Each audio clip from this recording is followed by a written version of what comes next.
PSU stocks यानी public sector undertakings वाले stock बहुत ही ज़्यादा चर्चे में पिछले 6 महीनों से, क्योंकि अगर आप देखोगे इन द पास्ट 6 मंथ्स ये सारे स्टॉक्स ने कितने ज़्यादा बढ़िया रिटर्न्स अपने इन्वेस्टर्स को दिए हैं। और हो सकता है कि आने वाले टाइम में भी ये जो स्टॉक्स है ये अपनी रैली को कंटिन्यू करे, क्योंकि इसके पीछे एक ही मेजर रीज़न आता है जो ये रैली को कंटिन्यू कर सकता है। वो ये है कि Indian government is a developing government, we are in the stage of growth. क्योंकि डे बाय डे जो गवर्नमेंट है हमारी वो बहुत ही ज्यादा डेवलपमेंट्स कर रही है, let it be in infrastructure या फिर एनी अदर सेक्टर, कोई भी सेक्टर देख लो वहां पे जो डेवलपमेंट्स है वो बहुत ही ज्यादा है। तो सबसे पहले जान लेते हैं कि पीएसयू स्टॉक बोलते किसको है। डेफिनेटली आपको पता ही होगा, तो भी एक बार जान लेते हैं कि पीएसयू स्टॉक्स ऐसी कंपनीज होती है जिसमें हमारे इंडियन गवर्नमेंट का 51% का स्टेक होता है, यानी कि 51% या फिर उससे ज्यादा का जो शेयर होल्डिंग है वो गवर्नमेंट के पास है। So definitely that company is a PSU यानी पब्लिक सेक्टर यूनिट। और मैं पर्सनली बिलीव करता हूँ कि आने वाले सालों में जो इंडियन गवर्नमेंट है वो डेवलपमेंट्स बहुत ही बड़े लेवल पे करेगी, और वो किसके थ्रू करेगी, वो करेगी गवर्नमेंट खुद की ओन कंपनीज के थ्रू, यानी कि through the PSU stocks. So definitely जब पीएसयू स्टॉक्स के पास जो काम है, जो प्रोजेक्ट्स है वो बहुत ही ज्यादा बढ़ जाएंगे, तो उनकी जो ग्रोथ है वो बहुत ही अच्छी हो सकती है। और इसीलिए मैं आज की इस वीडियो में आपके लिए दो ऐसे स्ट्रॉन्ग पीएसयू स्टॉक्स लेकर आया हूँ जिन्होंने पास्ट में भी बहुत अच्छा परफॉर्म किया है, प्रेजेंट में भी अच्छा परफॉर्म कर रहे हैं और डेफिनेटली फ्यूचर में भी अच्छा परफॉर्म कर सकते हैं। और मैंने पर्सनली ये दोनों स्टॉक्स में अच्छा खासा अमाउंट इन्वेस्ट किया है, जो मैं आपको वीडियो के एंड में डिटेल में बताऊंगा। लेकिन ये कौन से स्टॉक्स है, ये कंपनीज करती क्या है और इनका जो फ्यूचर है कितना ज्यादा स्ट्रांग हो सकता है,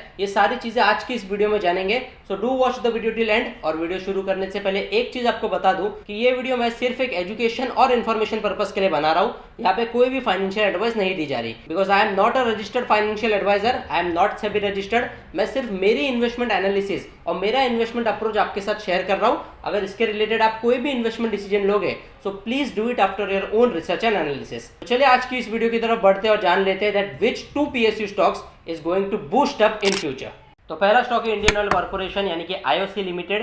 इसका करंट शेयर प्राइस 175 रुपए के आसपास चल रहा है। ये कंपनी एक wholly owned subsidiary of the government, यानी इसमें जो 100% ओनरशिप है वो गवर्नमेंट के पास है। और इन एडिशन कंपनी के बारे में सबसे बढ़िया बात यह है कि कंपनी इज अ महारत्न, यानी गवर्नमेंट ने इस कंपनी को महारत्न का स्टेटस दिया है। अब ये क्या होता है, तो महारत्न स्टेटस उन कंपनीज को दिया जाता है जिन्होंने पिछले 3 कॉन्सिक्यूटिव ईयर्स में, यानी 3 लगातार सालों में 5000 करोड़ से ज्यादा का नेट प्रॉफिट दिखाया है, एवरेज एनुअल टर्नओवर 25,000 करोड़ से ज्यादा दिखाया है, और जो एवरेज एनुअल नेटवर्थ है वो 15,000 करोड़ से ज्यादा की दिखाई है। अगर ऐसे नंबर्स कोई भी कंपनी शो करती है फॉर द 3 कॉन्सिक्यूटिव ईयर्स, तो उस कंपनी को गवर्नमेंट महारत्न का स्टेटस देती है, जो अपने आप में एक बहुत ही बड़ी बात है, क्योंकि कोई भी कंपनी को इतने बड़े नंबर्स कंटिन्यूसली मेंटेन करना ये बहुत ही बड़ी सक्सेस की बात है, because it's a very difficult task, और इंडियन ऑयल ने ये करके दिखाया है। So being a Maharatna company ये लॉन्ग टर्म के लिए वैसे ही बहुत ही ज़्यादा सेफ हो जाती है इन माय ओपिनियन। लेकिन अगर आप इसमें इन्वेस्ट करोगे तो आपके खुद के रिसर्च के बात करना, और कंपनी बेसिकली करती क्या है और इसका फ्यूचर क्या है वो तो मैं आपको बता ही दूंगा। तो कंपनी इंडियन ऑयल कॉर्पोरेशन एक महारत्न कंपनी है, जैसे कि मैंने बोला,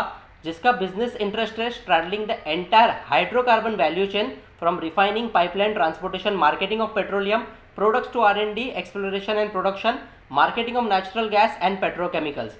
यानी कि रिफाइनरी, ऑयल रिफाइनरी से रिलेटेड जितना भी काम है वो ये कंपनी इंडिया के अंदर करती है। और एक चीज़ आपको बता दूं, ये कंपनी की जो इंडस्ट्री है, जो सेक्टर है, वो है ऑयल रिफाइनरीज का, जिसमें लीडर है रिलायंस इंडस्ट्रीज यानी कि हमारे मोटा भाई की कंपनी, और सेकंड बेस्ट है इंडियन ऑयल कॉर्पोरेशन। और हम सब जानते हैं कि लॉन्ग टर्म में रिलायंस का जो परफॉर्मेंस है वो बहुत ही ज़्यादा एक्सेप्शनल है। तो हो सकता है कि इंडियन ऑयल आने वाले टाइम में वैसा परफॉर्म कर सके, क्योंकि जो काम रिलायंस कर रही है उसके बाद second best company Indian Oil Corporation है। And Reliance is a private company. On the other hand हमारी जो आईओसी है यानी कि Indian Oil Corporation, that is a PSU stock जो गवर्नमेंट ओन करती है। और जैसे कि मैंने स्टार्टिंग में कहा कि government is moving towards more and more development, तो उसके रिगार्डिंग ये स्टॉक का काम आने वाले टाइम में बहुत ही ज्यादा बढ़ने वाला है, जिसके बाद डेफिनेटली इसके share price with time gradually increase हो सकते हैं और हम जैसे इन्वेस्टर्स को अच्छे खासे प्रॉफिट्स दे सकते हैं। और साथ ही साथ कंपनी के बारे में एक और बढ़िया बात है कि it has the leadership position in the oil refining and petroleum marketing sector of India, यानी कि ऑयल और पेट्रोलियम का जो मार्केटिंग सेक्टर है उसमें this company is the leader. Company के की पॉइंट्स देखोगे तो company is the largest refining company in India. The company ons 11 refineries across India with a total capacity of 80.6 MMTPA। MMTPA क्या होता है? MMTPA का फुल फॉर्म है million metric tonne per annum, यानी कि इतनी बड़ी कैपेसिटी में कंपनी ऑपरेट करती है।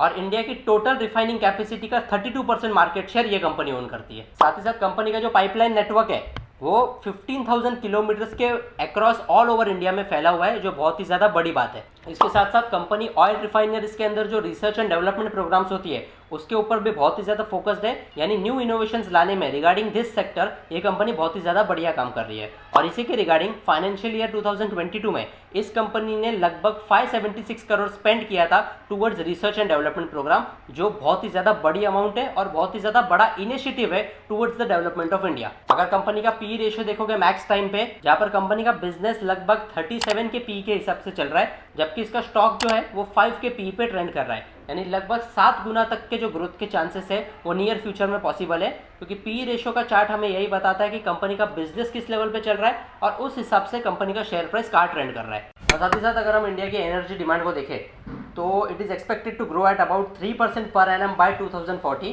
विच is 3x of the current global rate, यानी कि करंटली जो एनर्जी डिमांड है ग्लोबली वो 1% एनुअली ग्रो करती है, जबकि 2040 तक हमारी जो एनर्जी की डिमांड है इंडिया की that will be around 3% per annum, यानी कि ग्लोबल से 3 गुना ज़्यादा। साथ ही साथ आने वाले कुछ सालों में यानी कि 2040 तक जो ग्लोबल एनर्जी ग्रोथ रहेगी उसका 25% डिमांड इंडिया के अंदर से आएगा, because India's population is ever increasing. Moreover India is expected to become self sufficient in energy by 2047, यानी कि ऐसी कंपनीज का जो काम है वो बहुत ही ज़्यादा ग्रो होने वाला है in the coming time, which will definitely benefit the shareholders of this company if we invest at the current levels after our own research and analysis। और IOC के बारे में सबसे इंपॉर्टेंट बात यह है कि पिछले साल यानी साल 2023 में ये पूरे वर्ल्ड की जो फॉर्चून 500 कंपनीज है, यानी कि 500 सबसे बड़ी companies all over the world, उसमें 94th रैंक पे आई थी, which is one of the biggest achievement of this company.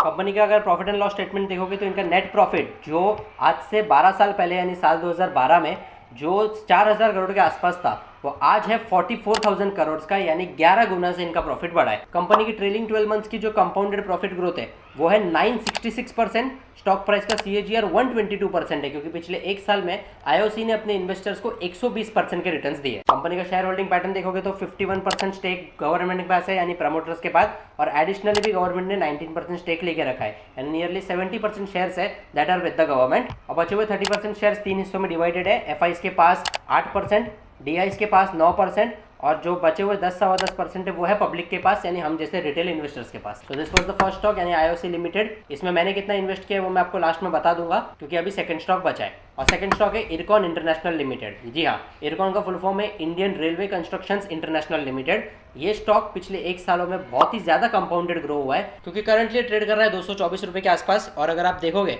तो पिछले एक साल में इसने अपने इन्वेस्टर्स को 300% के रिटर्न्स दिए, यानी 1 लाख का इन्वेस्टमेंट किया होता तो आज के दिन में 3 लाख के ऊपर हो सकता था, लेकिन ये तो पास्ट में होके चला गया, ये रैली हमसे छूट गई। लेकिन अगर ये पर्टिकुलर लेवल्स पे भी हम इसमें प्रॉपर रिसर्च के बाद एनालिसिस के बाद इन्वेस्ट करते तो हो सकता है कि फ्यूचर में ऐसे गेन्स हमें मिल सके, और इसलिए मैंने इसमें इन्वेस्ट किया है। तो पहले जान लेते कि कंपनी करती क्या है। तो कंपनी अगेन एक होल्डली owned subsidiary of the government, और ये कंपनी की सबसे बड़ी अचीवमेंट ये है कि this is the only Indian PSU company in the list of 250 international contractors, यानी कि पूरी दुनिया में जो टॉप 250 इंटरनेशनल कॉन्ट्रैक्टर्स है उसमें ये अकेली इंडियन PSU कंपनी है, जो बहुत ही ज्यादा बड़ी बात है। तो कंपनी ने बेसिकली अपना बिजनेस 1976 में चालू किया था as a railway construction company, और उसके बाद उसने खुद को प्रोग्रेसिवली डाइवर्सिफाई किया है, और रिसेंटली इरकॉन इंटरनेशनल बहुत ही ज्यादा चर्चे में रहा है, because after the construction of Atal Setu, ये जो ब्रिज बना है ये इसी कंपनी ने कंस्ट्रक्ट किया है, जिसके बाद ये कंपनी इसके शेयर प्राइस ने अच्छा खासा अपवर्ड रैली दिया है, क्योंकि ये जो ब्रिज है इसका जो कंस्ट्रक्शन है वो बहुत ही ज्यादा सुपर्ब है। Company is a sectoral leader in transportation infrastructure amongst the public sector construction companies, यानी कि यहाँ पे भी एक लीडर है। और कंपनी के बारे में सबसे अच्छा जो मुझे फैसिनेट करता है, जो इंटरेस्टिंग लगता है, वो यही चीज़ है कि कंपनी की जो फाइनेंशियल ईयर 2024 के Q1 की ऑर्डर बुक पोजीशन है उसके हिसाब से नियरली 32,500 करोड़ के ऑर्डर्स इनके पास है, यानी कि इनका काम आने वाले टाइम में बहुत ही ज़्यादा बढ़ने वाला है। कंपनी का जो सेक्टर है वो है इंफ्रास्ट्रक्चर डेवलपर्स एंड ऑपरेटर्स का, और जो इंडस्ट्री है वो कंस्ट्रक्शन इंडस्ट्री है।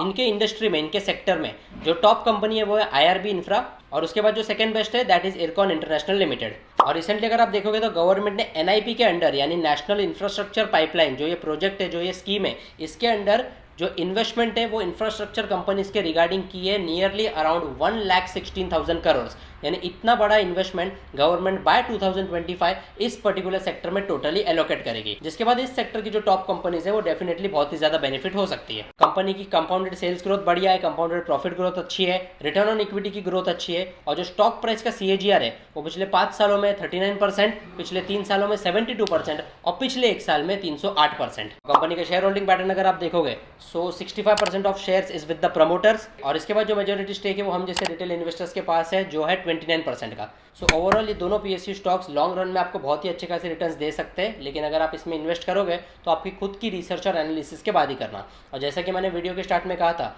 कि दोनों PSU स्टॉक्स में मैंने पर्सनली भी इन्वेस्ट किया है, तो आप स्क्रीन पे मेरी डिटेल इन्वेस्टमेंट देख सकते हो। जो पहली कंपनी थी यानी IOC लिमिटेड, इसके मैंने 155 शेयर्स खरीदे एट द रेट ऑफ 180 पर शेयर, और दूसरी जो कंपनी इरकॉन इंटरनेशनल, इसके मैंने 112 शेयर्स खरीदे एट द प्राइस ऑफ 220। और अगर ये दोनों स्टॉक्स पे आप मेरे पर्सनल टारगेट्स को जानना चाहते हो सो ask me in the comment section में, डेफिनेटली उसका आंसर दे दूंगा। बाकी ये दोनों स्टॉक्स में अगर आप कोई भी इन्वेस्टमेंट का डिसीजन लेते हो तो खुद की रिसर्च और एनालिसिस जरूर कर लेना, because I am not a registered SEBI advisor. बाकी thank you so much for watching this video की इन्फॉर्मेशन पसंद आई तो लाइक कर दो, शेयर कर दो, और ऐसे इन्फॉर्मेटिव कंटेंट के लिए और टाइमली स्टॉक मार्केट के अपडेट्स के लिए मेरे चैनल को प्लीज सब्सक्राइब कर दो। जय हिंद।